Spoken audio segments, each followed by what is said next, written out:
మంచి block buster movie అనొచ్చు.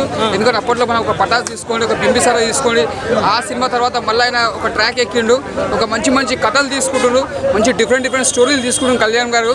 కానీ ఈ స్టోరీ తగ్గట్టు చాలా బాగుంది. ఎందుకంటే కళ్యాణ్ కెరియర్లో ఇది మంచి బ్లాక్ బస్టర్ అనొచ్చు. మనం ఒకటి తీసుకున్నా కూడా 118 ఒక స్టోరీ అలా డిఫరెంట్ ఉంది, ఒక బింబిసారా ఒక స్టోరీ డిఫరెంట్ ఉంది. మళ్ళీ వచ్చి ఇప్పుడు ఈ సినిమా కూడా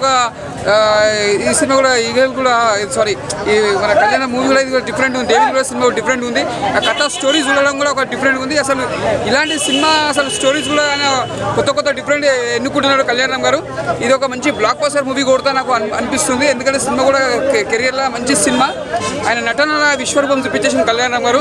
అసలు జూనియర్ ఎన్టీఆర్ అనుకున్నాం కానీ జూనియర్ ఎన్టీఆర్ కంటే బాగా చేసిన నటన ఇలా చాలా బాగా చేసి మన మళ్ళీ ఒక లయన్ మళ్ళీ ఒక యంగ్ టైగర్ అంటే టైగర్ కంటే మళ్ళీ ఇంకొక టైగర్ వచ్చింది అనొచ్చు. మనము కళ్యాణం కెరియర్లో పెద్ద block buster movie, super cinema. Rating వచ్చి 5 కి 4.5.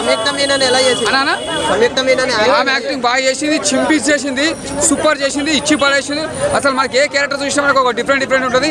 స్టోరీ అలాగుంది. అసలు మనం ఇలాంటి స్టోరీ మనం కళ్యాణం ఎన్నుకోవడం కూడా చాలా ఒప్పుకోవాలి. అసలు ఎందుకంటే కొత్త స్టోరీలు తీసుకుంటున్నారా చాలా బాగుంది. ఇక్కడ కూడా మనకి ఏం బోర్ అని లేదు. అసలు మైండ్ బ్లో అయిపోయిన సినిమా చూస్తుంటే అంతా బాగుంది, సూపర్. స్క్రీన్ ప్లే ఎలా ఉందా? స్క్రీన్ ప్లే మాత్రం ఇచ్చి పడేసిండు. అసలు నీకు ఎక్కడ డౌట్ లేకుండా మస్తు సూపర్ తీసిండు. స్క్రీన్ ప్లే మాత్రం చింపిడ్స్ పడేసిండు. ఫైట్స్ మాత్రం అరే ఏం ఫైట్స్ అయినా ఒక్కొక్క ఫైట్ చూస్తా బూస్ బాన్స్ వస్తానా అంతా బాగా చేసిండు, ఒక డిఫరెంట్ చేసిండు. అసలు నా ఫైట్స్ కి మాత్రం ఎంత రీడింగ్ ఇచ్చిన తక్కువనే, చాలా బాగుంది. ఫైట్స్ మాత్రం ఇచ్చి పడేసిండు. 5 కి 4.5 ఇస్తా. కళ్యాణంకి హ్యాట్సాప్. స్టోరీ బాగుంది, క్యారెక్టర్ బాగుంది, సూపర్. ఓకే.